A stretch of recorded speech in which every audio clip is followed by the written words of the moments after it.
The Lindbergh kidnapping shocked the world in 1932, and the ransom notes became key evidence in a case that seemed closed for good.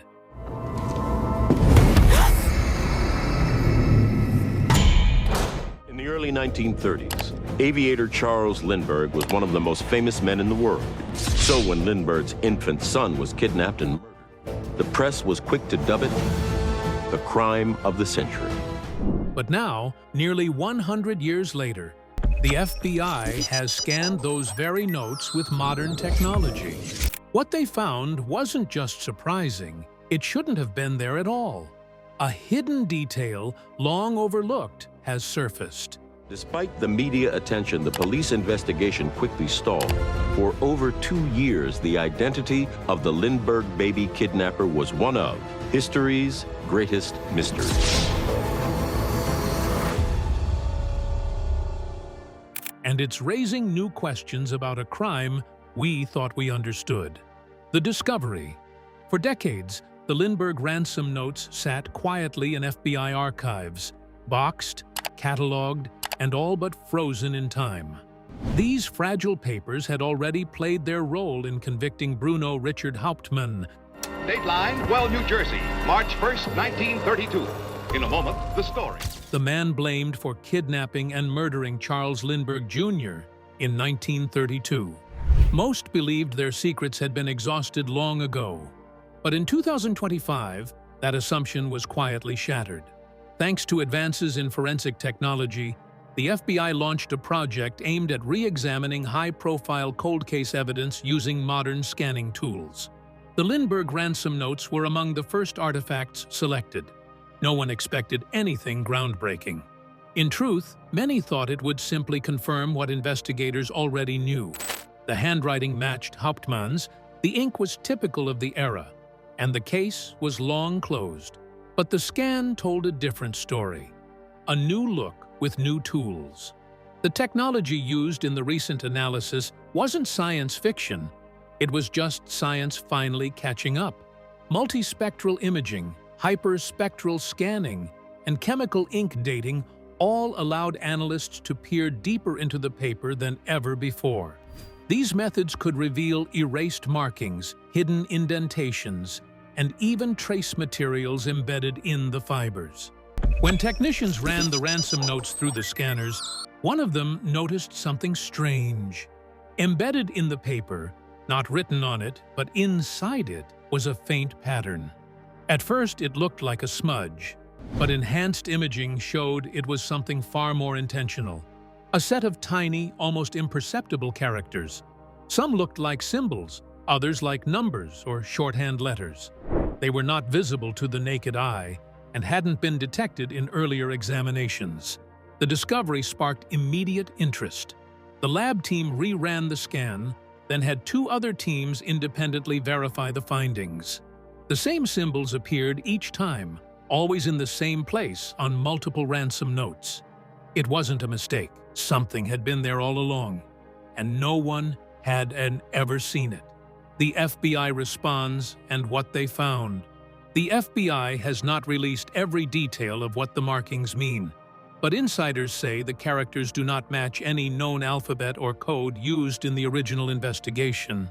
Some experts suggest they could be part of a cipher or a form of steganography, the practice of hiding messages within other objects. Even more puzzling, the ink used for the hidden markings appeared chemically different from the ink used for the ransom demands. Early tests suggest it may have come from a different time period, possibly decades after 1932. That's when the case took a more unsettling turn. If these markings weren't added by the original kidnapper, then who added them and why? Once the discovery was verified, the FBI quietly formed a small task force to dig deeper. Their job was to determine whether the markings could have been introduced accidentally through handling, exposure, or contamination. So far, all signs point to intentional placement. There is no evidence that the markings were made by anyone on the investigative team, either in the 30s or in the decades since. The Bureau has not called this a reopening of the case, at least not officially. But agents familiar with the situation say the evidence is now being cross-referenced with other unsolved cases from the same era. Forensic linguists, historians, and cryptographers have been brought in to help analyze what these strange symbols might mean. Public reaction. When the news finally broke, carefully and with little fanfare, the public was stunned. After all, the Lindbergh kidnapping isn't just an old case. It's a piece of American history. People thought they knew how it ended. But suddenly, there was something new, something that didn't belong. News outlets began speculating. Social media exploded with theories. Was the case wrongly solved? Could there have been someone else involved? Was this the start of a much bigger mystery? For now, the FBI remains tight-lipped. But it's clear they're taking the discovery seriously, and they're not dismissing the possibility that these new findings could alter how we view the most famous kidnapping in American history. The press and the immediate family are demanding for more answers. But to understand why this discovery matters so much, we need to go back, all the way back, to the beginning. What really happened in 1932, and why did this case grip the world like no other? The Lindbergh kidnapping. In the spring of 1932, the United States was gripped by a crime that would become one of the most haunting in its history. Charles Lindbergh, already a national hero for his solo flight across the Atlantic, and his wife, Anne Morrow Lindbergh, were suddenly at the center of a nightmare. On the evening of March 1st, their 20-month-old son, Charles Jr., was taken from his crib in their New Jersey home. The child's disappearance was discovered quickly. The window of the nursery had been opened. A strange homemade ladder was found on the ground outside, and a note had been left on the radiator. It demanded $50,000 in exchange for the child's safe return. Written in broken English and signed with a strange circular symbol, it would be the first of many. What followed was an intense national manhunt, not just for a kidnapper, but for a resolution to a tragedy that felt deeply personal to millions of Americans. Over the next several weeks, 13 ransom notes would arrive, each containing threats, demands, and the same cryptic symbol. The messages were erratic, full of misspellings and strange turns of phrase, which only deepened the mystery surrounding the kidnapper's identity. A retired schoolteacher named Dr. John F. Condon stepped forward, volunteering to act as an intermediary. He placed ads in the newspaper, received responses, and even claimed to have met the man responsible in a Bronx cemetery, a man who called himself John and spoke with a noticeable German accent. Condon's strange role in the case was never fully understood, but he became a central figure in the communications between the Lindberghs and the kidnapper. Eventually, the ransom was paid, $50,000, mostly in gold certificates that would soon be phased out of circulation. The exchange happened in the Bronx, and the kidnapper gave a note claiming the child was safe aboard a boat off the Massachusetts coast. But there was no boat. And tragically, on May 12th, just over 2 months after the abduction, the body of a toddler was found in the woods less than 5 miles from the Lindbergh home. The child had been dead for weeks. The cause of death, a blow to the head. The nation, already horrified, was devastated. For more than 2 years, the case remained open, with thousands of leads going nowhere. Then, in 1934, a break came when a gas station attendant in the Bronx received one of the gold ransom certificates and, suspicious of the man who used it, wrote down his license plate. That plate led police to Bruno Richard Hauptmann, a German immigrant and carpenter. When authorities searched his home, they found more than $14,000 of the ransom money hidden in his garage. Hauptmann denied any involvement, insisting that the money had been left with him by a now-dead associate. Investigators didn't believe him. Handwriting experts linked him to the ransom notes. Wood from the makeshift ladder was traced back to the floorboards of his attic. The case seemed complete. Hauptmann's trial began in early 1935 and quickly became a media spectacle. Reporters filled the courthouse in Flemington, New Jersey. Spectators lined up for seats. Charles Lindbergh himself testified. The evidence, especially the ransom notes, played a critical role in the prosecution. Their strange phrasing, their matching handwriting, their eerie symbol all pointed to Hauptmann, according to the experts. After weeks of testimony, the jury found him guilty. He was sentenced to death and executed in April 1936. The public, for the most part, accepted that justice had been served. And yet, even from the beginning, some people doubted the outcome. There were questions about the evidence, inconsistencies in witness accounts, and controversy surrounding the trial's fairness. But through it all, the ransom notes remained one of the case's most definitive links to the crime.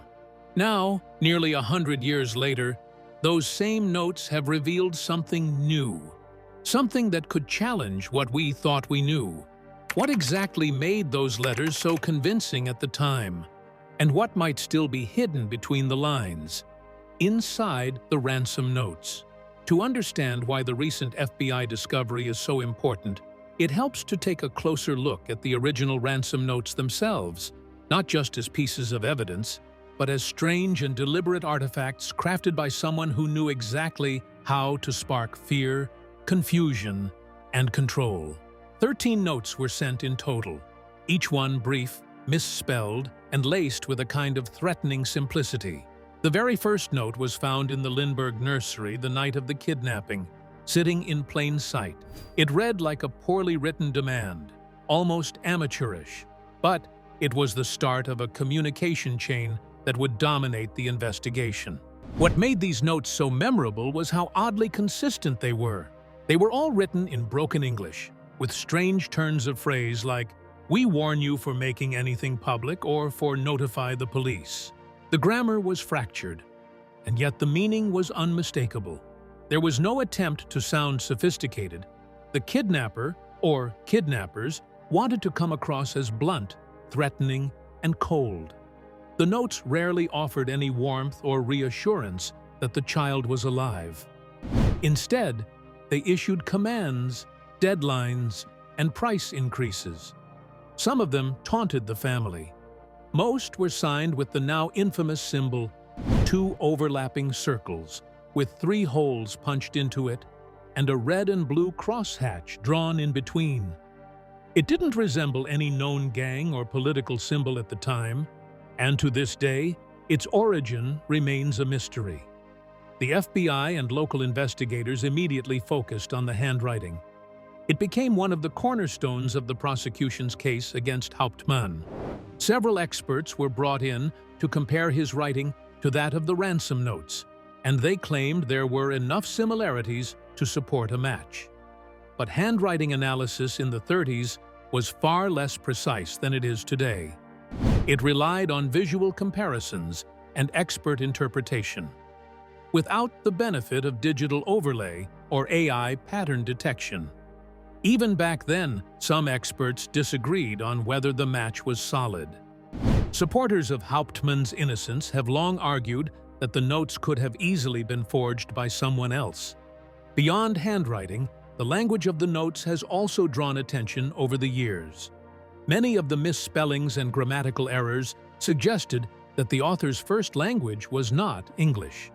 The use of gut instead of good, the awkward syntax, and the phrasing led many to believe the kidnapper might have been German, a belief that lined up suspiciously well with Hauptmann's nationality.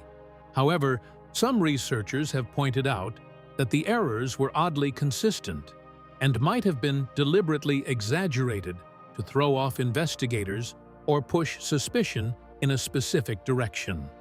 There was also the matter of tone. The kidnapper didn't beg for money or plead to be understood. The letters were confident, sometimes arrogant. They shifted from threats to instructions and back again. The language became colder as the negotiations dragged on. And even after the ransom was paid, the final notes offered little sense of closure or resolution. The note claiming the child was on a boat called Nellie was brief and vague and completely false. When the child's body was later found, the notes took on a more sinister tone in retrospect, as if the writer had never intended to return the child at all. Over the years, countless experts have re-examined the ransom notes, searching for hidden patterns, codes, or messages within the text.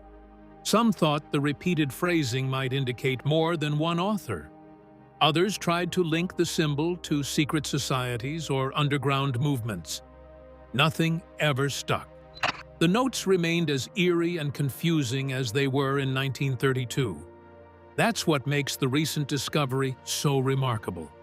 For all the attention the notes have received from police, reporters, lawyers, and amateur sleuths, no one ever noticed anything physically embedded in the paper, not even when the notes were scrutinized under magnification during the trial. The idea that something could have been hidden in the fibers, invisible to the naked eye, and untouched for nearly 100 years is both astonishing and unsettling. If the original messages already felt like a carefully controlled performance, what does this new layer mean? It's tempting to think of these ransom notes as crude threats written in haste, but that's likely not the case. The consistency of their style, the repetition of their phrases, and the deliberate use of a mysterious symbol suggest planning and a strange kind of strategy. Now that hidden markings have been found in those same pages, the idea of deeper intent becomes harder to ignore. Were the notes not just messages, but vessels for something else entirely? And if someone took the time to hide something inside them, what else might they have hidden from history? A century of secrets, archival preservation, and lost evidence. For nearly 100 years, the Lindbergh Ransom notes sat in boxes, locked away in temperature-controlled vaults, protected behind layers of protocol and paperwork. After the trial of Bruno Richard Hauptmann and his execution in 1936, the physical evidence from the case was preserved but largely forgotten by the public. Occasionally, it was pulled out for historical displays or academic research, but for the most part, the documents remained untouched. Artifacts frozen in time. They were treated with care, of course, because of their age and significance, but no one thought there was anything left to uncover. That is, until modern scanning technology entered the picture. Back in the 30s, preserving evidence simply meant keeping it from falling apart.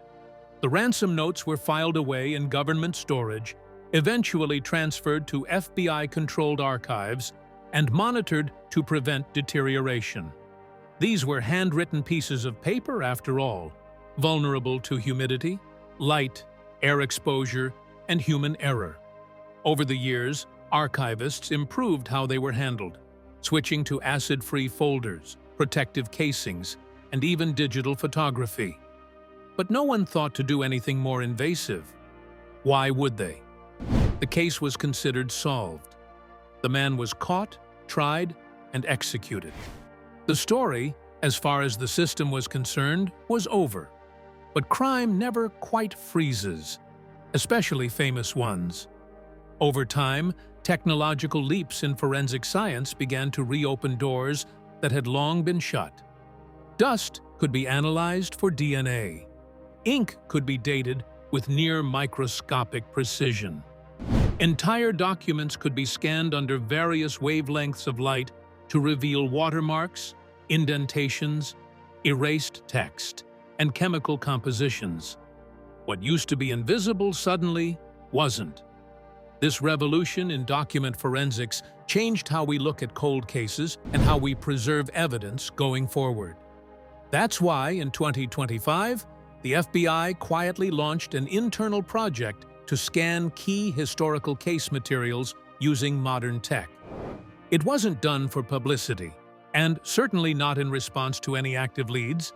It was part of a broader push to digitize and preserve.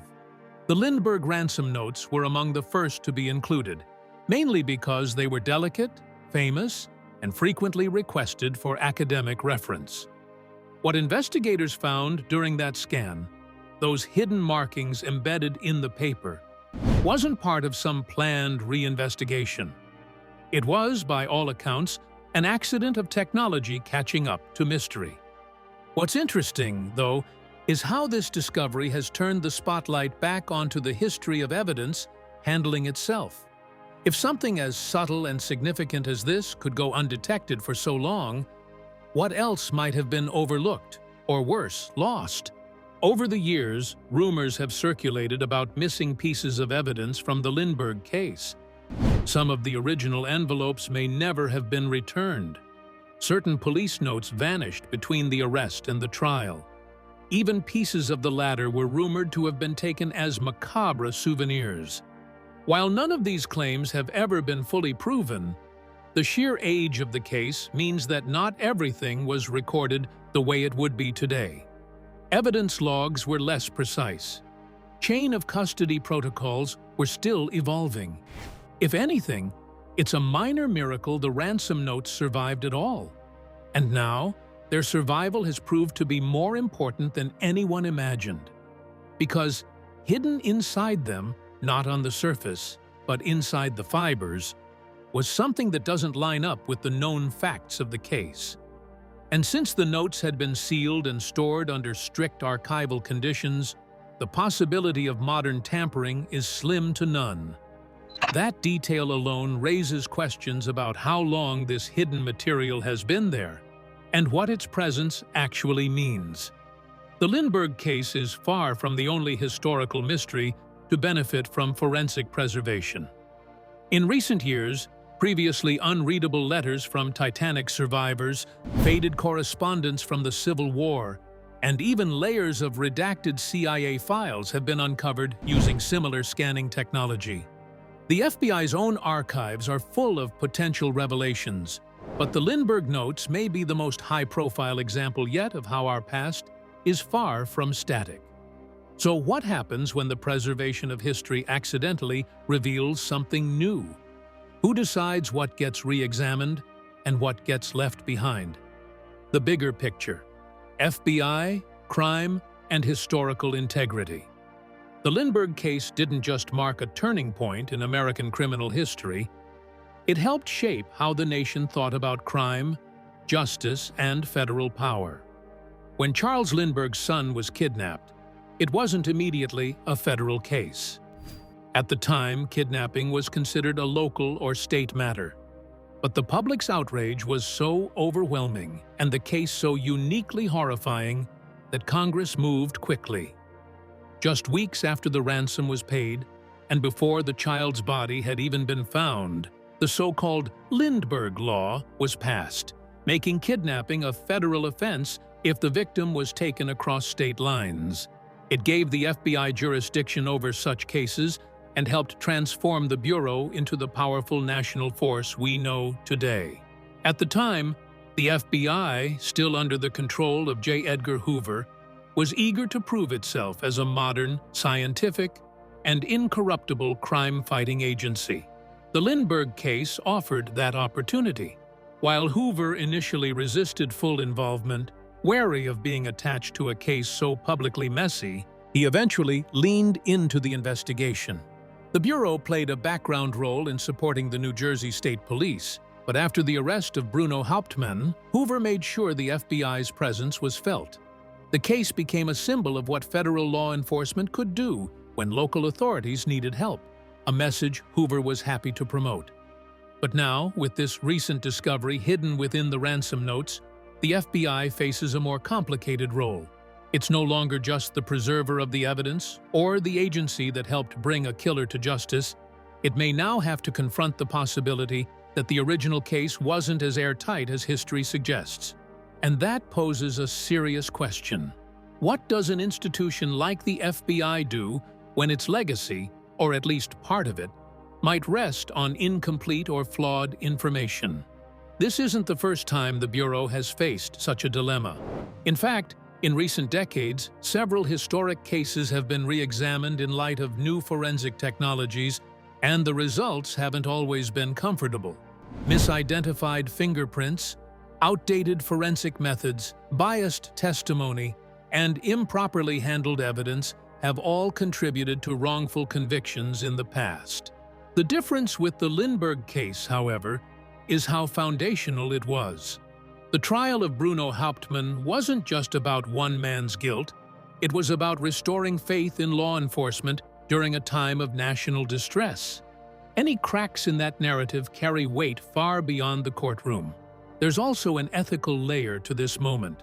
When new evidence surfaces in a case that's nearly a century old, what responsibility does the justice system have to act on it? Bruno Hauptmann is long dead. So are most of the investigators, attorneys, and witnesses involved. Reopening the case in any official capacity would be a logistical and legal tangle, and possibly a political firestorm. But ignoring the discovery isn't an easy option either. Not when it suggests something may have been deliberately hidden. Is it the role of the FBI to seek truth, no matter how far back in time that truth might reach? Or is there a line between preserving history and rewriting it? These questions echo far beyond the Lindbergh case. Across the country and the world, archives hold mountains of evidence from cases thought to be closed forever. As forensic technology continues to evolve, so too does the possibility that some of those cases could be revisited. But who decides which ones are worth opening again? And how do we balance respect for historical process with the potential need to correct it? The FBI now finds itself in a familiar but uncomfortable position, caught between public scrutiny, historical legacy, and scientific progress. The agency has always thrived on being seen as the final authority on facts, the last word in investigations. But the past, it seems, still has more to say. And if the case that helped define the FBI's role in American justice wasn't as clear-cut as we believed, what does that say about the stories we've built our institutions on? Lindbergh, legacy, and America's fascination with true crime. Long before the word celebrity meant what it does today, Charles Lindbergh was one of the most famous people on Earth. In 1927, he became the first person to fly solo across the Atlantic Ocean. And overnight, he was transformed into a global icon, brave, brilliant, and impossibly young. Headlines followed his every move. People lined up just to see him walk into a room. So when his baby son was taken from a seemingly secure home in rural New Jersey just 5 years later, the world didn't just take notice. It held its breath. The Lindbergh kidnapping wasn't just a crime, it was a national trauma. For many Americans, it marked the end of a kind of innocence. The idea that someone as revered and untouchable as Lindbergh could be targeted in such a horrifying way shook the public's faith in safety, justice, and even decency. Newspapers covered the case obsessively. Radio broadcasts updated listeners by the hour. Everyone had an opinion, and everyone followed the trial like it was a royal scandal. It was the original true crime obsession. That obsession never really faded. For nearly a century, the case has been revisited, rehashed, fictionalized, and analyzed from every angle. It's been the subject of documentaries, books, college courses, conspiracy theories, and dramatic reenactments. People have questioned the evidence, the trial, the outcome, and even whether the right man was executed. Was Bruno Hauptmann a scapegoat? Was there a broader conspiracy? Was Lindbergh himself somehow involved, as some of the more extreme theories have suggested? The lack of closure, the sense that something might have been missed or manipulated, has kept the story alive in the public imagination. Part of the fascination comes from the personalities involved. Lindbergh wasn't just a pilot. He was a symbol of American possibility. But he was also famously private, emotionally reserved, and later controversial for his political views and ties to isolationist movements before World War II. His fame cast a long shadow over the case, and it may have influenced how it was handled. Prosecutors were under enormous pressure to find a culprit. The public wanted justice, not questions. That urgency shaped the trial, and it may have helped obscure some of the cracks that would only become visible decades later. The ransom notes, now revealed to have secrets of their own, were once just part of the puzzle. But they've become the lasting symbol of this case. Their language, their tone, their bizarre symbols, all of it has stayed in the public memory. Not because they're so sophisticated, but because they're so strange. They're reminders that the crime was deeply personal and yet weirdly theatrical. Someone wanted attention. Someone wanted control. Someone wanted the world to be watching. And the world still is. America's love affair with true crime didn't begin with the Lindbergh kidnapping, but the case helped shape the genre. It created the template, a shocking crime, a famous victim, a trail of mysterious clues, a sensational trial, and a public desperate for resolution. It was one of the first times modern media and criminal justice collided in such a dramatic way, and the echoes are still everywhere today. Every high-profile case that dominates headlines, every podcast that dissects a cold case, every documentary promising new evidence owes something to the Lindbergh story. But that fascination comes with responsibility. When history becomes entertainment, details can get lost. Assumptions harden into facts. Doubts become dismissed. And yet, cases like this one, and especially discoveries like the hidden marks inside the ransom notes, remind us that history is never as settled as it seems. What we think we know can shift overnight. A single scan, a single detail, can send shockwaves through the story we thought was finished. The legacy of the Lindbergh case is more than a tragic kidnapping. It's a mirror. It reflects how we respond to fear, how we seek justice, how we consume tragedy, and how we remember or misremember the past. That legacy is why this new discovery matters so much. It's not just about proving who wrote what or when. It's about asking whether we're still willing to look deeper, even into stories we've told ourselves 100 times. Because what happens when one of America's most famous crimes turns out to be more complicated than we ever imagined? As technology continues to advance, we may uncover more layers beneath the surface of other cold cases, rewriting the stories we thought were settled.